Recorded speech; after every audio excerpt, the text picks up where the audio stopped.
Hello everyone. Today's topic of discussion is on error correction and detection.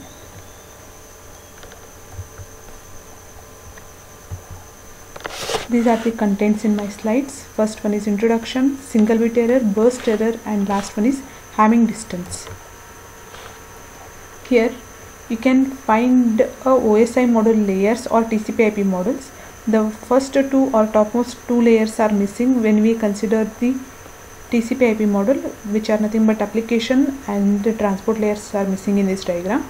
And the next layer is network layer, and the next layer is data link layer, and the last one is physical layer. In data link layer, you can see the functionalities of data link layer, that is packetting, flow control, error control, addressing, and media access control. These are some of the functionalities that are found in the data link layer. And also it receives the service from a physical layer and it gives the service to the network layer when it is at the receiver side.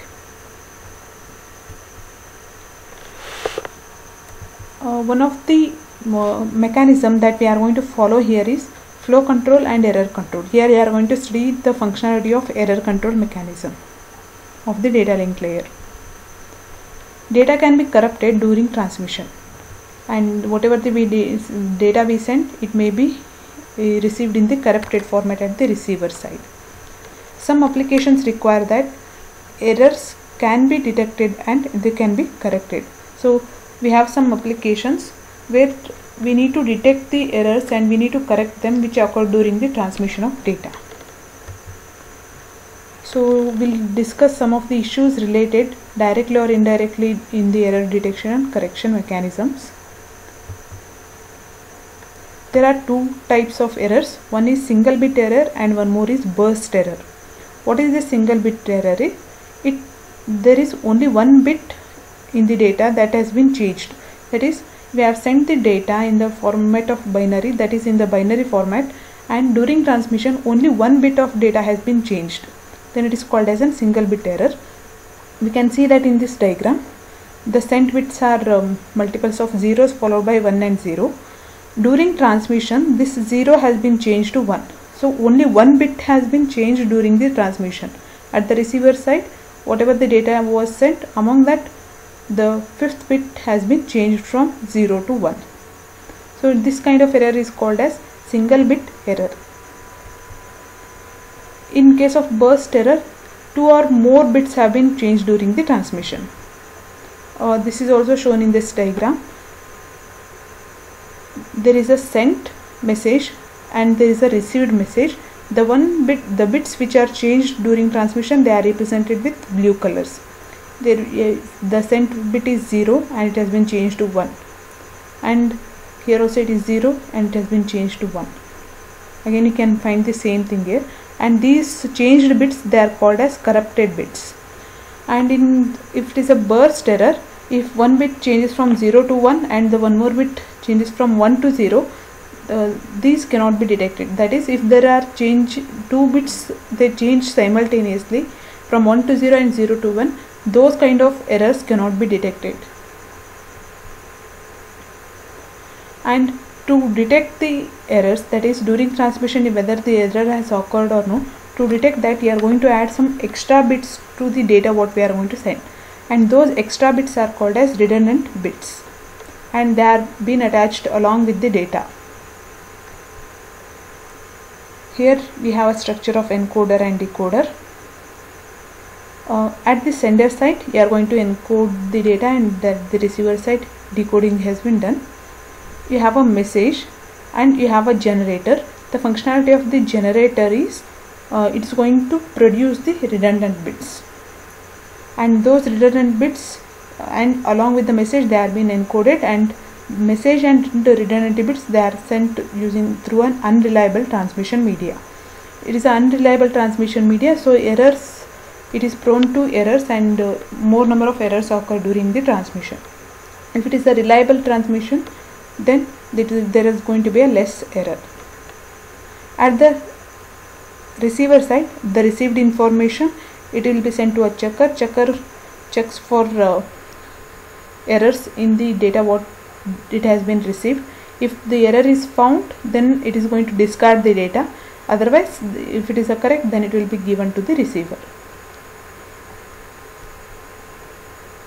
So here we are going to concentrate on the block codes, but we are going to neglect the convolution codes. Here what is this block coding is?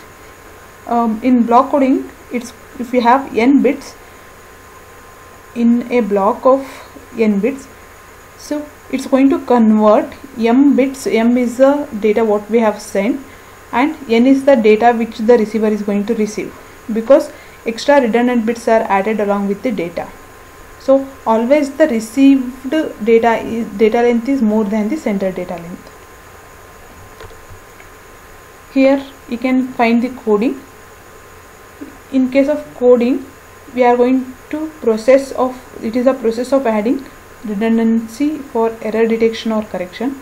So adding the redundant bits to the message, and there are two types of codes. One is block code and one more is convolution codes.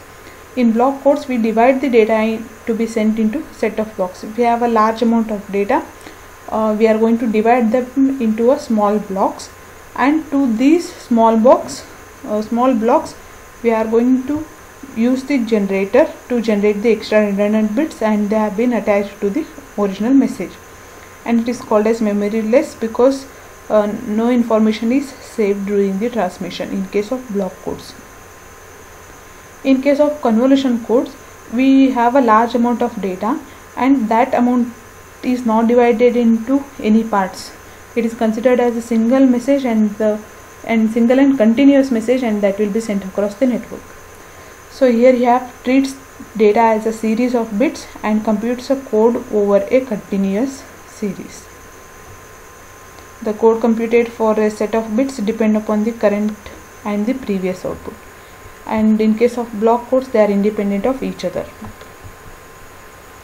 In modulo n arithmetic, we use only the integers in the range from 0 to n-1. When you are performing the arithmetic operation for addition, subtraction, multiplication or division, any modulo arithmetic operators, we are going to consider the values from 0 to n-1, and here we are going to perform the XOR operations. And XOR operation for two single bits or two words, it is given there. If the value is 0 0, then the result is 0. If it is 1 XOR 1, then it is 0. That is, if it is going to get the same bits, then the result is 0. If there are alternative bits, then the result is 1. And here you have one of the example. Here we have the same bits, so result is 0, and alternative bits, the result is 1. Again same bits, 0, alternative, and this continues. Here you have a block coding. In block coding, we divide our message into blocks, and each of k bits, the length of the bits, the length of the data is k bits, and it is called as data words. Data word is the actual message what we want to send, and we add r redundant bits to each block to make it as a length as n, where n is equal to k plus r, where k is called as a data word plus r is a redundant bits that are added to find the errors during transmission. The resulting n bit blocks are called as code words. So the sender sends the data words from the upper layer, and n bits are transmitted into the transmission media. At the receiver side, again the n bits are received, and while reaching the receiver upper layers, it is going to get k bits, removing the redundant bits. Here you have the number of data words as well as the code words. Here, if we have k bits of the data, for k bits we have 2 to the power k data words.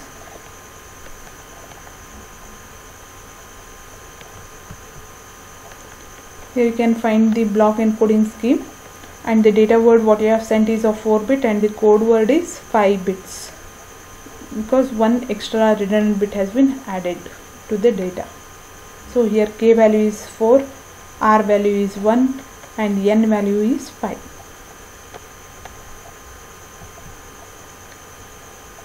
Error detection. enough redundant bits are added to detect the errors. The receiver knows an error occurred but does not know which bits or in which bits the error has occurred. It has less overhead than error correction. Here we are just going to detect the errors. We are not going to correct them. If error is found, then we are going to discard that complete message and a retransmission has to take place, but it depends upon the media what you are going to use and the protocol. If you are using wired or wireless media along with TCP, then the retransmission occurs, otherwise retransmission does not occur. And here we just know that there is some error in the data, at which bit has been replaced, where the change has occurred, the user does not know that. Again, it is a process of error detection in block coding. We are going to send the data word which is of k bits, and the generator, it is going to generate the redundant bits which is going to generate as a code word which is of length n bits. So r plus k bits have been added to make it as n bits, and it has been transmitted. The reverse thing occurs at the receiver side. So checker checks for the same message has been received or not. If it is not going to match, then it's going to discard, checking that the error has occurred during transmission and the message will be discarded. Otherwise, it's going to extract redundant bits and only data words will be given to the uppermost layer. A code for error detection. Check here the number of data words as well as the code words. Data words here are 2, where the code words there can be multiple, but here for data word 00 we have 000 as the code word. If we have the data word as a 2 bits, then the code words are going to be around 2 to the power 2 code words. 2 to the power k plus 1, that is 2 to the power 3. They are going to be 8 code words for 2-bit data word. Let us assume that k is equal to 2. This is similar to this, and n is equal to 3. Table 10.1 shows the list of data words as well as the code words.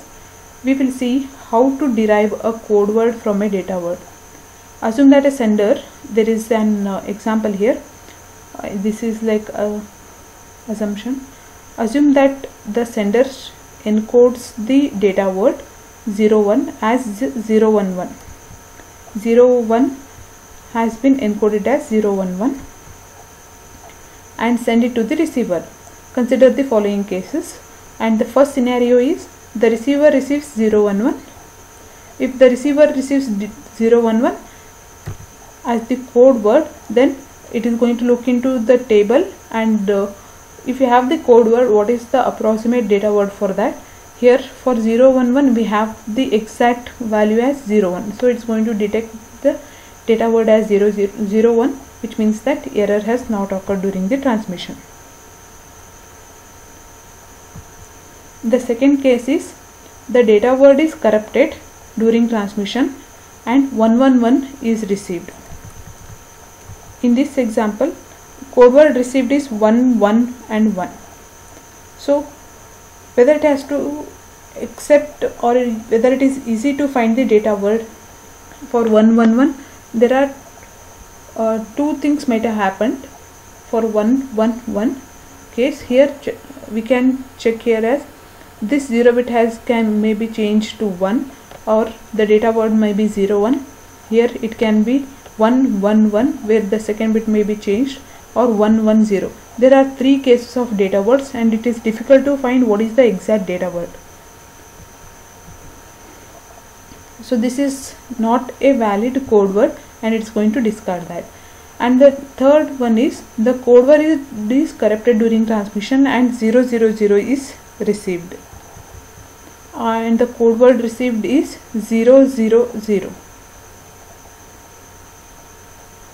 and the data word for that is 00. It's going to accept that and it is going to send the data word as 00 to the uppermost layers. So in the first scenario, it is going to accept the data word it is going to accept the code word and send the data word to the next layers.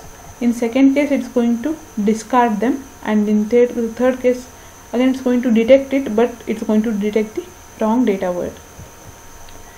An error detecting code can detect only the type of errors for which it is designed. Other type of errors, they remain undetected. This is the same as the previous one. Let us add some redundant bits to example 10.2 to see if the receiver can correct an error without knowing that what was actually sent. We add 3 redundant bits to the 2-bit data word to make it as a 5-bit code word. Okay, the number of redundant bits added here is 3 bits, and the number of data words, it is of 2 bits, and it's going to make the 5-bit code word. And we have the table here, we have the data word as well as the code word. Data word is of 2 bits, whereas the code word is of 5 bits. Table shows the data words and the code words. Assume that the data word is 01. Data word is 01 and the code word is 01011. Here you can find the code word as 01011. The code word is corrupted during transmission and 01001 is received. So the sender has sent the code word as 01011, but during transmission the code word has been corrupted, and at the receiver side the data received is 01001. What is going to happen here is there is a 1-bit error here, because 01 it is 010 is same as the previous one, and 1 bit has been changed to 0. So it is going to check in this table 0, 1 and 0. These 3 bits are correct and 1 has been changed to 0 there. So it's going to check for these kind of bits, and based on this it's going to detect for the data word. Data word here is 0 and 1. When it is 0 and 1, it's going to accept that and it's going to give the data word as 0, 1 to the layers, topmost layers. Check here, which means that the error has been occurred. The receiver, assuming that 3 is only 1 bit corrupted, uses the following strategy to guess the code word. Here it is going to compare the received code word with the first code word in the table. It is the first code word in the table is all zeros. The receiver decides that the first code word is not the one, because all the bits does not get corrupted during the transmission, and they both are completely different. Next, by the same reasoning, the original code word cannot be the third or fourth in the table.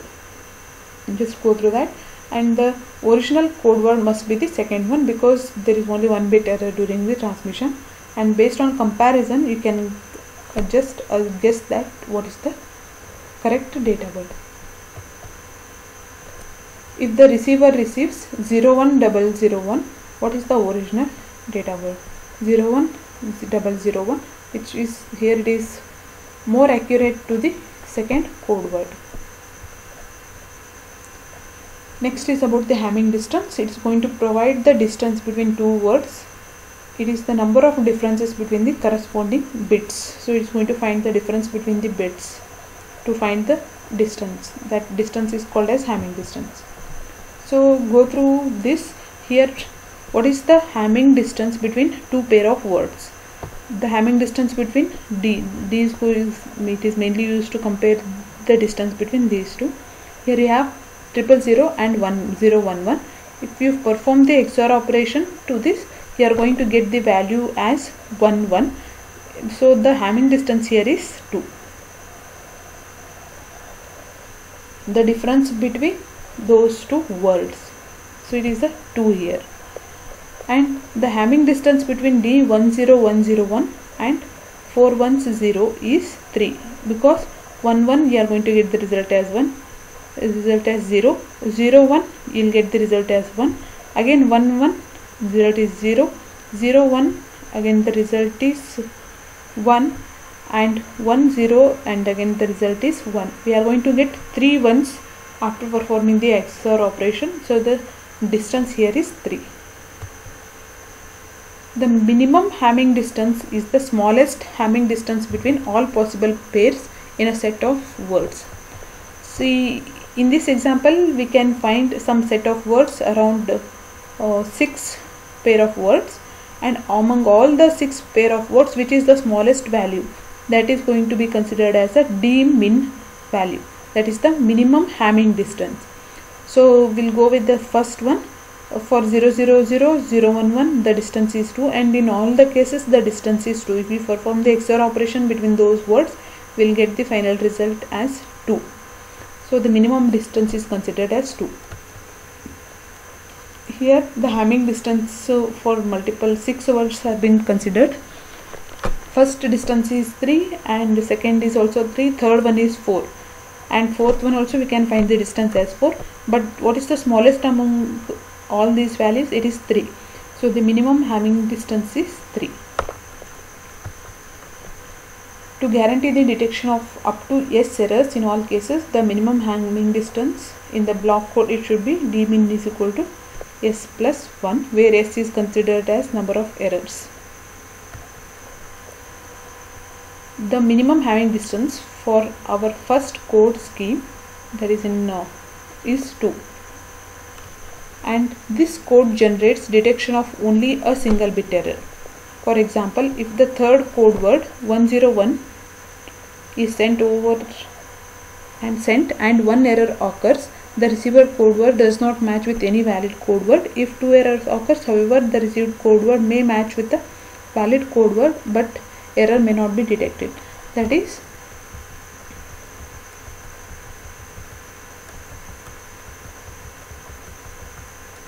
we can find here, if you have sent 0 0, the code word sent is 011, but there is some error during the transmission and 11 bits changed to 000, then if there is a 2 bits error, then it's going to provide the wrong data word. It's going to assume the first value as wrong data word, and it will be given to the next layers.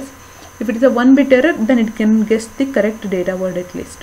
And 1 bit errors can be detected here. 2 bit errors cannot be detected in this scenario.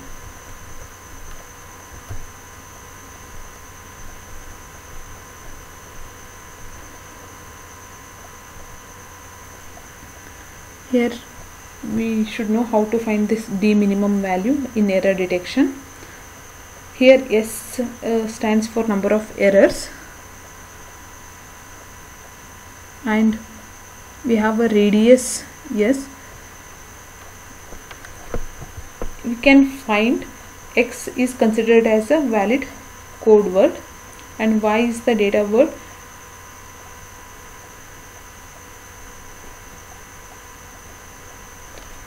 Suppose we want to send a data word of 2 bits, then the code words can be considered up to 2 to the power 3, which is 8. 8 code words can be considered for 2 bit of data word. Among 8 bits, we are going to allocate only 4 bits, and remaining 4 bits, they may be, if the receiver receives all remaining 4 bits, that is 4 values, then those are called as corrupted values. So the one which are indicated with pink color, they are the one which are not considered in the code word table. So if we consider any data word, that data word can have multiple code words. Among those multiple code words, we are going to select only some. Those selected code words, they are going to lie within the same radius as that of S, but they are considered as the valid code words. And